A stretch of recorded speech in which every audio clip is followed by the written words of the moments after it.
This podcast is a quest for well-being, a quest for a meaningful life through the exploration of fundamental truth. Enlightening ideas, insight on physical, mental, and spiritual health. The inspiration is love. The aspiration is to awaken new ways of thinking that can lead us to a new way of being well. Welcome to Body, Mind, and Conversations.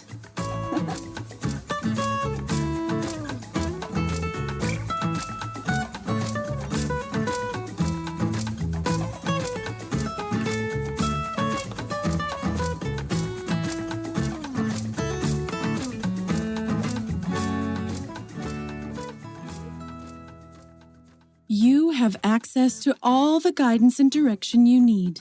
It is inside of you right now. You may want to access it, but really don't know how. That is what this book is about. It can help you remove obstacles in your way so the wisdom of your heart can be called upon. Awareness of and working with your obstacles allows you to be able to discern their impact and make new choices. By doing so, you can gain access to your heart's wisdom and the wisdom of your soul. Your heart's wisdom is profound and can speak volumes when sought and accessed through the methods outlined in this book. The tools outlined are ones that have really helped me in my life and also may help you in yours. By taking many small steps, it is possible to make big changes in your life. They may occur over a long period of time, or there may be a series of small changes all happening at once. Whatever that is for you, know that it is okay and that it is your individual journey to take. There are no rules, writes Della Reside. Valeria interviews Della Reside, the author of The Sweetest Thing, Everyday Exercises to Easily Access the Wisdom of Your Heart.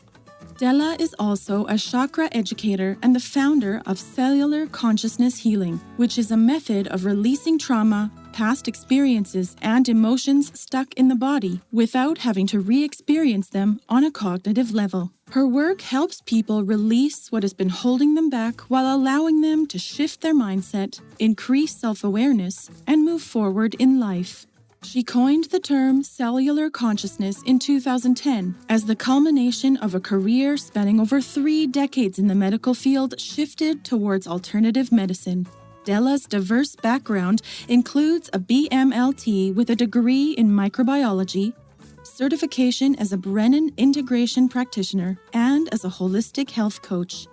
Her training, personality, and authentic wisdom allow her to easily weave the intricacies of science and healing into her online programs and private sessions. Here is the interview with Della Reside.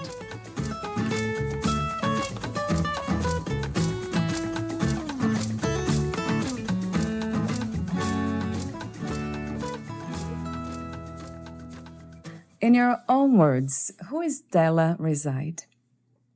I wear a lot of labels, I guess, from society. I'm an author, an educator, a healer, a professional, a wife, mother, intuitive. But underneath all of that, I am just a person who wants to be happy, peaceful, and have love in their life. And my goal is to help others find that place within them as well. And not to let go of the labels, but to place less importance on the labels and more importance on themselves. So that's who I am. That sounds wonderful. Thank you. Before we talk about some of the topics in your book, The Sweetest Thing, Everyday Exercises to Easily Access the Wisdom of Your Heart, I have a few warm-up questions. So the first one is, what is life to you, Della? Life is vitality and opportunities and, doing things. That's what life is to me, is living basically to your capacity. Right. What do you think is the opposite of life in a philosophical way? I would say fear, resistance, fear of moving forward and living that life would be the opposite. And yeah, I would say fear and repression and holding back is the opposite of life. Yeah, that resonates. What is the meaning of freedom to you? Freedom to me is, I love to travel, but freedom to me is to be able to do what I want, when I want, with whoever I want. That feels right for me. That's true freedom, is to be able to do things that feel right to me and not have to do things that other people impose on me or I feel like I have to do. That would be a true freedom to me. At this time, what do you think is the world's greatest need? Well, so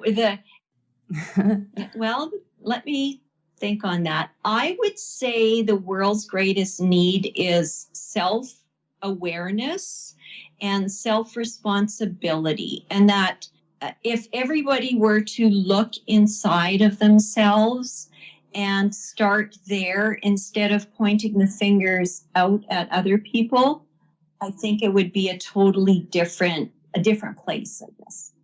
Right. I agree. Yeah. Judgments and yeah. Yes, exactly. And be more open to learning about themselves and changing their behaviors. And if everybody did that, the world would be a lot nicer place. So true. Yes, so true. And I have a few more warm-up questions, perhaps 3 more. The next one's about love. What is love to you? Well, love goes closely with freedom. Love to me is more, I guess, centered on connection to myself and to other people, but also connection to nature and animals. And it's that greater sense of love and knowing that we're not alone. Yeah, yes. Where, what, and who is God to you? God to me is different than religion. The word, right? The word God is different than religion. And God to me is a higher consciousness, like a consciousness that we are all part of and that lives inside of each one of us, that we can, tap into anytime we want or neglect anytime we want. So to me, that's more, God is more spiritual in that respect. Yeah. Yeah. So, yeah, you see a difference between spirituality and religion in a way. Yes, definitely. Yes, because everybody who's religious believes in God in their own way. And there's no right and wrong. It's more that connecting to this higher consciousness. There's more than just us. And it's the ability to recognize that I believe brings out the God in us. Yeah. And my last warm-up question, what do you think is the purpose of life, the purpose of the experience in the human body? I would say the purpose is the experience. It's learning, it's changing, it's being able to adapt. And I think sometimes people I work with, they get very caught up in the fact that they need one defined purpose in their life. But I think the overall purpose is to be happy and do things that make you happy and keep you happy, like on a true level. I think that's the purpose of life, is to experience it and get the most out of it we can. Wow. I love that, Della. Thank you. It made me think about this idea of giving ourselves to life unconditionally. Yes. That's really beautiful. Yeah. How did you become a writer? Well, I wrote my book, The Sweetest Thing, after my parents passed away 19 days apart. And I had to find ways to help myself. And what I did at that time is I started reading a lot and trying things and practicing. And some of the things I did resonated and some didn't, but I tried them anyway. And over time, I realized I felt lost, right? I didn't know which way to turn. They left a big hole in my life. I had 2 little kids to raise at the time. So I needed to find myself again and get back on my feet. And when I did, I realized that there's a lot of other people out there who feel like I felt, this sense of disconnection from themselves and feeling lost and not knowing who they are and what they wanted. So then I compiled I went back and I thought about, okay, what were all the things I did to find myself again? And I compiled them basically, and that's what constitutes my book, is all these exercises, and some are written, some are verbal, some are just thinking exercises, but it's all these ways that I use to get myself back on my feet again. Yeah. So that's how that's the basis of how I wrote it. Why did you decide to shift from conventional medical field towards alternative medicine? Well, it was a gradual shift. Right. I worked for 25 years in the medical profession, and about my last, let's say, 5 years there, and it happened again after my mom and dad passed away. It was like I knew there was something more to life. And as I was doing my exercises and stuff, I started discovering more of myself and more of the alternative healing methods. And I got into that gradually during that time. And then I kind of, let's say, grew out of my professional job and more into alternative medicine, even though I'm very much believe in both. It was just a time in my life that I moved on. Right. Those are new discoveries, right? Yeah. And I was going through different things, and it was good while I was there. But I'm at a different point in my life now. Yeah, that's interesting how it evolves, everything. It's always evolving. Even the process of healing, right, Della? Yes, exactly. Yeah. So my first official question about your work is, what is the heart's wisdom? The heart's wisdom is something we can all tap into that is kind of like our internal compass. And when we feel lost in life, we've kind of lost our sense of direction and who we are. And when we can tap back into our heart's wisdom, or even our bodies, and listen to what's going on and what we really need at a deep level, then life just becomes easier. So it's being able to listen to this wisdom that's within, that we all have. Right. Would you call it also intuition? I believe you use your intuition to tap into it. Yes. Oh, wow. So it's even beyond, it's not intuition itself, it's the method of intuition. Exactly. You use the method of intuition to tap into this deeper sense of knowing that is within you. Right. Yes. So in your book, I read some words, like you mentioned the mind, the spirit, the heart, and soul. And you also, as a method, you have you use the word consciousness. So I'm wondering what the difference is between the mind, spirit, heart, soul, and consciousness. Oh, wow. That's a big question. Right. So Kind of long.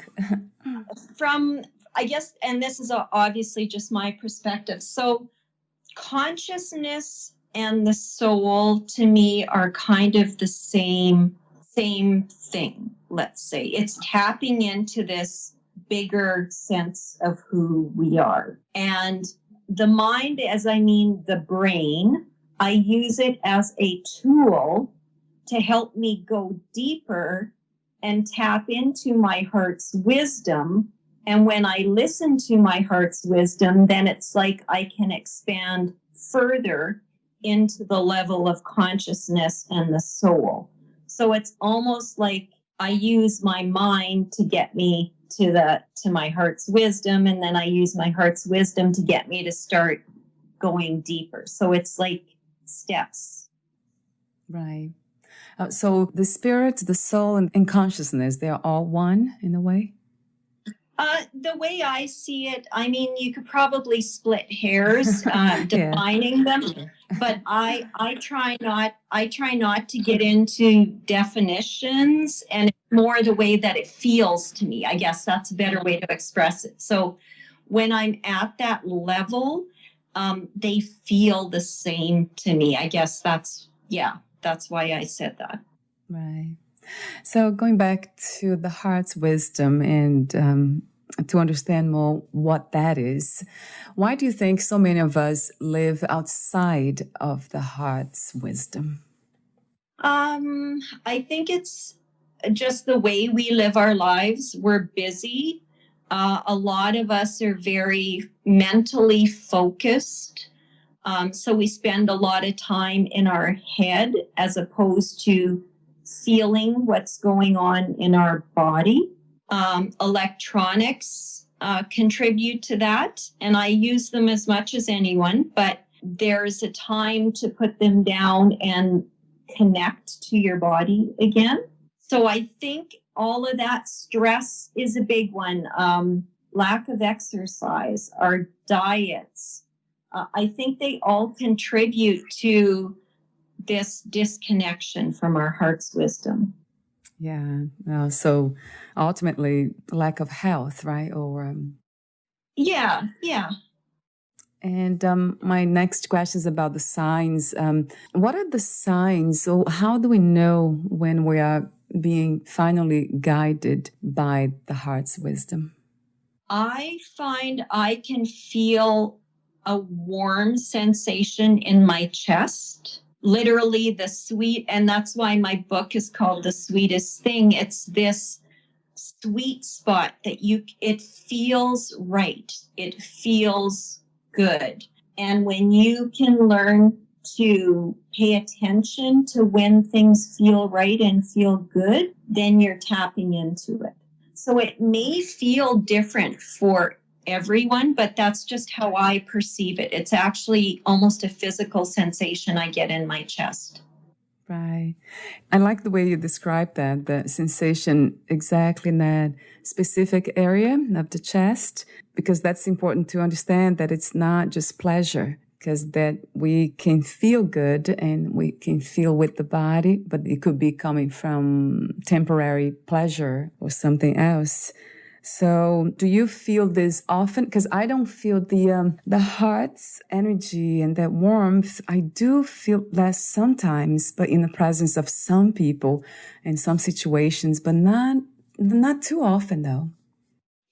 No, I would say I don't feel it all the time, but even I use that as a gauge for, like you said, some people you can feel it right away and some you can't. But just because you can't doesn't mean that relationship or that connection is not good, because there is no good or bad. What I use it for is honestly when I'm trying to make decisions and I don't know which way I'm going to go, sit with it. And I really tune into that. And I kind of give myself both options. And I literally feel which one I get that sensation for. So I use it in that way in my everyday life, just more kind of my guiding source. It's like, okay, should I go this direction or this direction? And I feel into it. And that's how I use my wisdom. And that's amazing how much wisdom the body holds, right, Della? Wow. Oh, it does. It does. And we just have to listen to it. Yeah, it's so true. I love the way you say that, listening to the messages of the body, right? Yes. Yes. So talk to me about the cellular consciousness healing method. Well, that's what I named it, because as I wrote my book and was feeling into this and tuning into my own body, what I realized is that the deeper I went, the more I could access this level of pure consciousness. And when I was there, of course, I first did it on myself. And then now, of course, I work with clients. But what I find is that we hold emotions, traumas, experiences in our physical bodies, in our cells, and we also hold these in our chakras. And it depends which organ or where in our body we're holding it, or which chakra we're holding it in. It depends how our life is affected. That is so fascinating. There are so many methods to do that. How do you teach somebody who is new at this, the very first steps to release those trapped emotions and energies?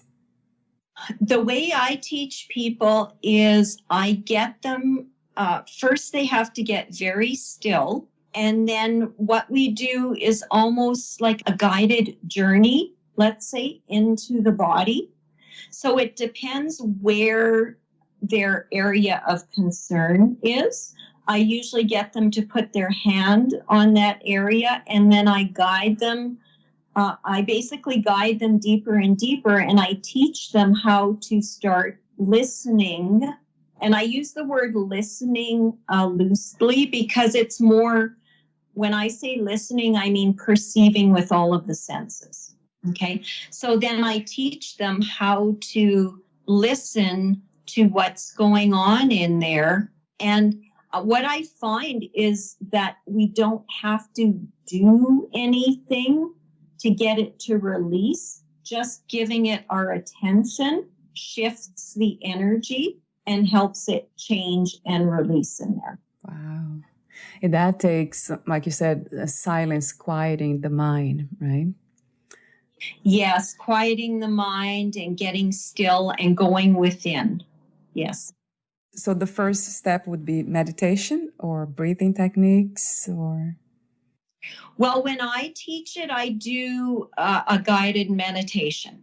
So I take them into, and I call it a guided journey, because it's really not a meditation, but I take them on a journey into their body. Yes. Oh, wow. And then once people learn how to do it, then they can do it on their own, of course, without me guiding them. But yeah, that's how I teach them to do it. Right.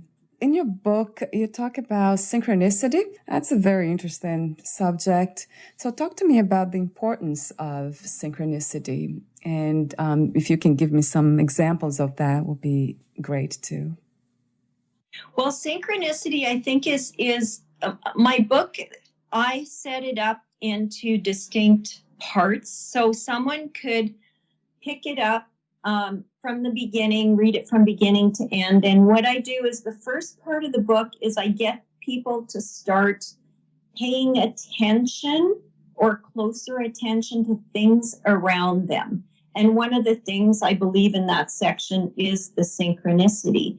And then, at which I'll come back to. And then the next section is when they start noticing things around them, I start to get them to go kind of pay attention to what's going on inside of themselves. And then from there, they go into the heart's wisdom. So it's like, first they have to learn awareness, and then self-awareness, and then go deeper. So back to synchronicity, that's part of when you start paying attention to what is going on around you, you're living more in the present moment. So many of us are so busy that we are worrying about what we're going to make for supper, what we're going to do tonight, where we're going on vacation, all of that stuff, that we're hardly ever present in this moment. So when you start to notice synchronicities, you start to pay attention to what's going on around you right now. So that's why synchronicity is important. And the more you notice it, it's almost like the more things show up for you. Wow, I really love that idea. That sounds a bit mystical. A lot has been said about signs and numbers, especially when you see it comes up all the time. So it's almost like spirits are trying to communicate with them and they become afraid of those signs. Yeah. I think it's the fear of the unknown, right? People are always afraid of things they don't understand. And it's hard to understand something like that, right? It's more of a matter of trust rather than understanding. So, yeah. I love that, Della. Trust, right? So speaking of trust, makes me think about self-love and the practices of self-love. Which practices connected to self-love have you practiced, and which ones do you find to be more effective?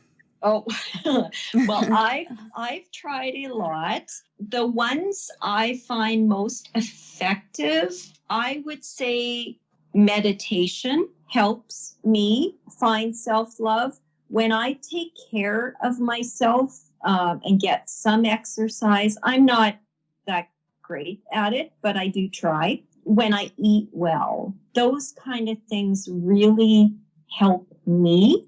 Journaling, that's another big one. I write out my dreams every morning, and I have for several years.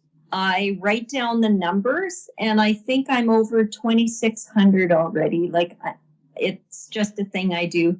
But I find that really helps me. I don't know, it sets my day off on a good note. It's like I take those 5 minutes and I do it right in the morning, and that really helps me set my frame of mind for the day.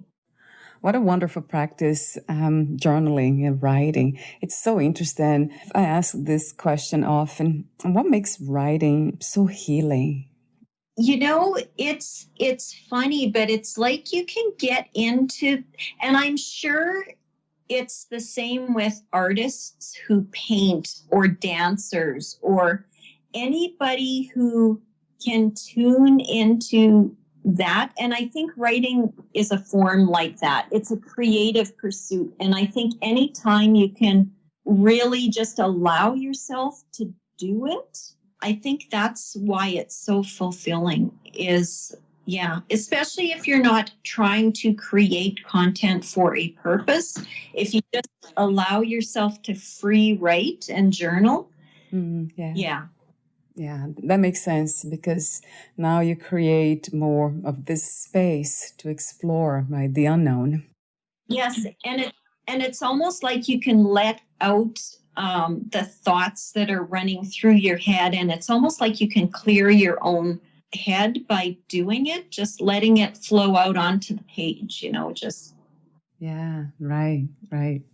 And I find actually like handwriting is more effective than write like on a computer. However, the more I do it, I find the computer is working well. But at first I found it was the handwriting, and I still handwrite out in my journal and my dreams every day. I handwrite it. I've got many, many, many volumes. That's amazing. And speaking of dreams, I have a question for you. 2 questions. In the book, you talk about the methods. You mentioned writing our dreams. That's a very good way. And then you also talk about creating a dream board and dreamscape, which has to do with imagination. And then this is a question that I often ask my guests too. The healing synchronicity, like you talked earlier, has a lot to do with being in the moment, in the present. present. So how do we balance being here now and at the same time imagining, daydreaming, let's say?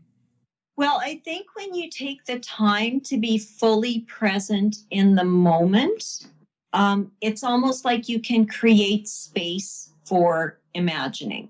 And especially when you, like, even if you're having a conversation with someone and you pay like full attention to it and you're not distracted by your phone or anything, I think just by doing that, then when you walk away from that interaction, it's like you've almost like freed up some space for imagination. But I also believe like time alone or time spent meditating or connecting with nature can help ignite that imagination as well. So imagination is different from thinking? Yes. Well, in my mind, thinking to me is more like logical based, whereas imagination is going into being open to whatever pops into your head. Yeah. And if you're thinking, it's almost like there's no room for that to happen. Oh, wow. That limits. Yeah. There's a limitation to thinking, right? Yeah, that's a very good word. It limits your ability to imagine things if you're thinking too hard. Whereas if you just allow yourself the space to do it, then it comes to you. That goes back to that idea of giving ourselves to life, just enjoying the experience rather than thinking the experience or trying to control everything. Yes. Right. Yes. True. And another question I have for you, you mentioned the heart's energetic field, and you also said that there are some ways we can prevent depletion. How can we prevent that from happening? Well, our energetic field is basically our aura, or this energetic body that surrounds us. And when we allow it to be depleted, we physically end up suffering. So there's like exercises you can do to visualize, your energetic body being fully charged or full of white light or silver light or gold light. I also believe that what we eat, what we drink, our state of mind, our exercise, all contribute to this energetic field. So it's kind of like we can think it and visualize it into being, but we also have to support that on a physical level every day. Right. I like that. And then a question came to mind about alcohol. Is it something that it doesn't help with the heart's energetic field, or it doesn't really matter? Well, I would say, we're probably talking amounts, right? Yeah, I would say so. The average person who's like moderate consumption of alcohol, low to moderate, I don't think it's necessarily a bad thing. What I find with alcohol is that I notice in people's field, their brow chakra tends to get congested after consumption of alcohol, but then it clears out. So I think it's just being aware being aware of it. But no, I don't think it's a bad thing if you're trying to do this kind of work. Yeah, it doesn't get in the way, necessarily.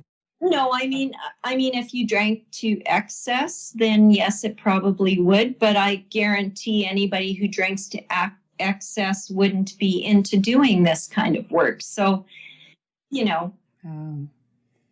Yeah, because alcohol or any drugs, for that sake, has to do with numbing, right? The sensations, emotions, right? Exactly. And I find the same effect with drugs in the system as I see them in the energetic field. more in front of actually the heart areas where I see drugs show up, whereas alcohol I seem to see kind of up in front of the brow chakra. Oh, wow. And you're able to see it, actually. Yes. Yeah. That's amazing. I mean, it's a very interesting skill to have. And another question is about the heart chakra. How is it connected to the heart's wisdom?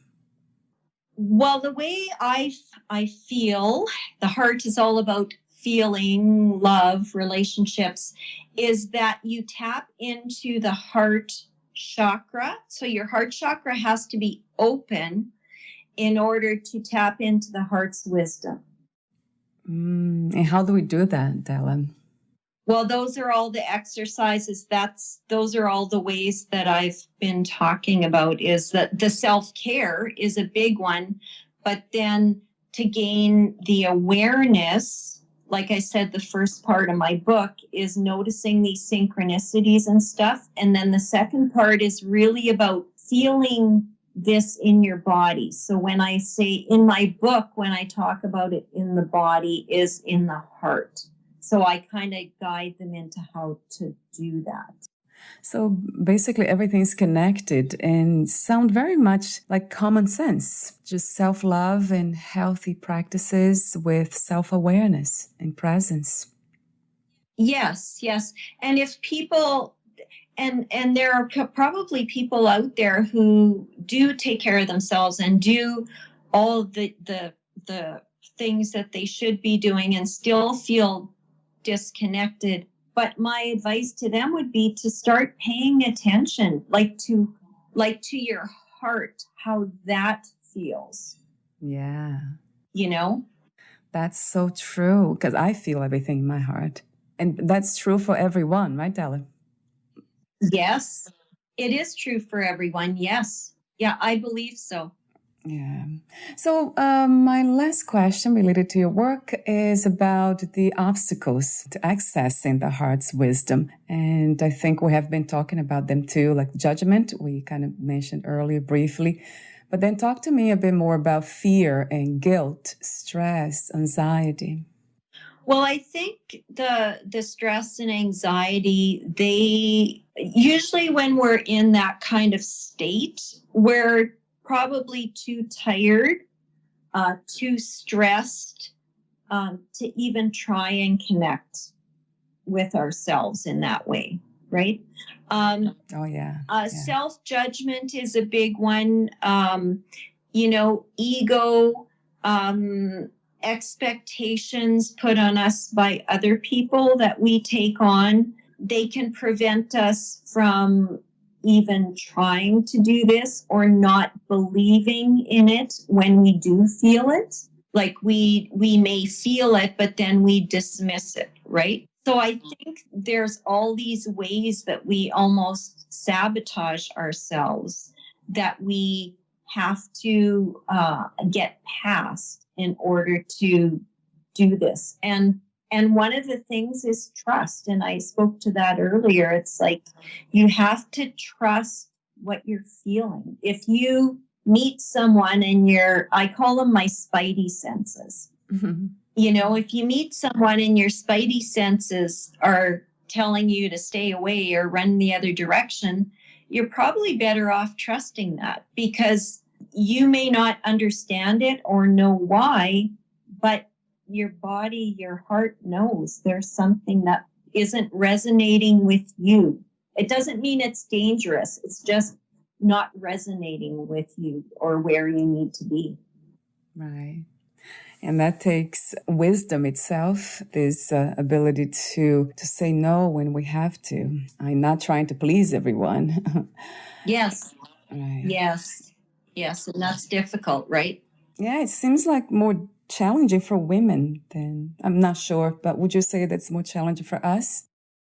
I would think so. And a lot of it is maybe expectations.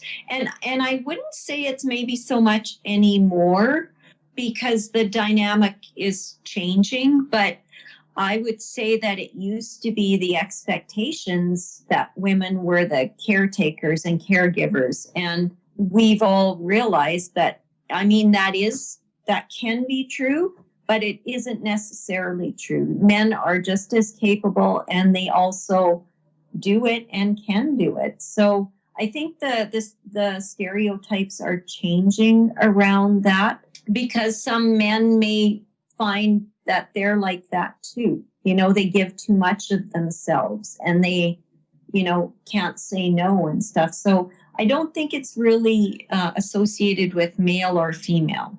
It's a human, yeah, and we're all humans going through a human experience. Yeah, it's more like a human thing. Yes. True. So, would you like to add anything or read a passage in your book before I ask you my final questions? I don't have my book in front of me, I have to confess. But I would just tell anyone who wanted to try and work through it that they can do it. I mean, if I could do it when I was lost way back when, you know what? They should give themselves a chance, because anybody can do it. Anybody can start to listen to their heart and pay attention. How beautiful. Thank you so much, Della, for your work and your presence. Thank you. So my final questions, they are somewhat unrelated to the subject, but you can always bring it back because that's a wonderful subject anyway. How do you define success? What is to be successful? Success is happiness. To me, if you or if I am happy, content, doing what I love to do, it's not about money. It's not about status. Success is what you feel inside. Love that.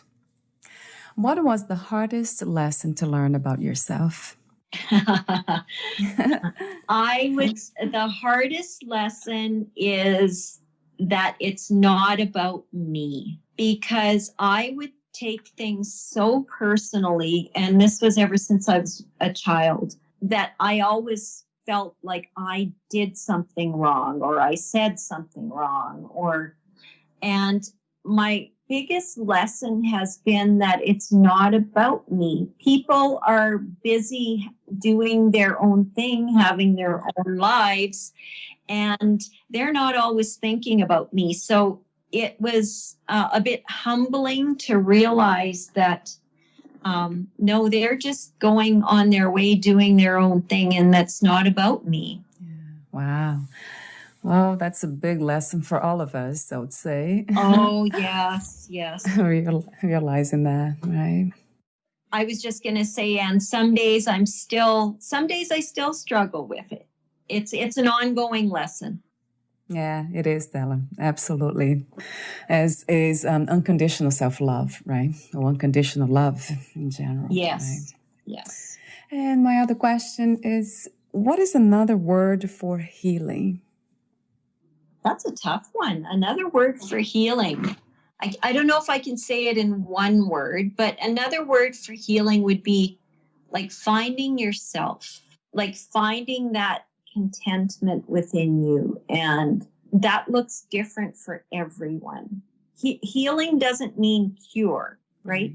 Right. Healing means that you can find that place within yourself where you're okay. Yes, it made me think about peace or inner peace. Right? Yeah, inner peace. That's a one word. Yeah. I have 3 more questions, I guess. If you knew you would die soon, meaning leaving the body, would you make any change in your life or do anything differently? I would not be as worried about trying new things. I'm usually very cautious, so I would let go of that fear. I spend a fair amount of time with my family, but I would spend more time with my family and do things that I've always wanted to do that I've never had the courage or opportunities to do. I think I would make myself do them. I like that. That's an interesting question to reflect upon because we never know, right, when it will happen. No, we don't. Do you believe in life after death? I do. I believe in past lives and life after death. Yes. And my last question, I have another one that's a technical question. What are 3 things about life you know for sure as of this moment? Well, it goes very quickly. Time passes very quickly, and the older I get, the more I realize that. I would say that nothing stays the same. Everything changes, and you make it easier on yourself when you realize that instead of trying to hold on to what was. And I'd say love. Love is what you take with you when you go. You know, love is important. Yes, 1,000 times, Della. Yes. Thank you so much for your presence and your wisdom. It has been a meaningful conversation. Thank you. Thank you very much. Where can we find more information about you, your books, products, services, and future projects? People can check me out online. It's dellareside.com. My website, I've got lots of blogs on there, my products. I'm also on Facebook, Della Reside, and Instagram, Della.reside. Wonderful. Thank you so much again, Della, and we'll talk soon. Yes, thank you. Thank you. Bye for now. Bye-bye. Okay.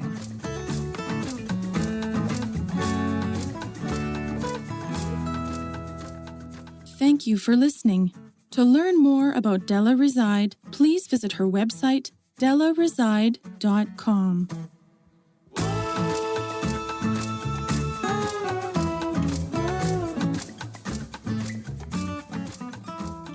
To learn more about this podcast, please visit fitforjoy.org/podcast. I want to thank the Patreon members, Lawrence McGrath, Mark Basden, Terry Clayton, and Aidan Vickrock. Thank you again for listening, and bye for now.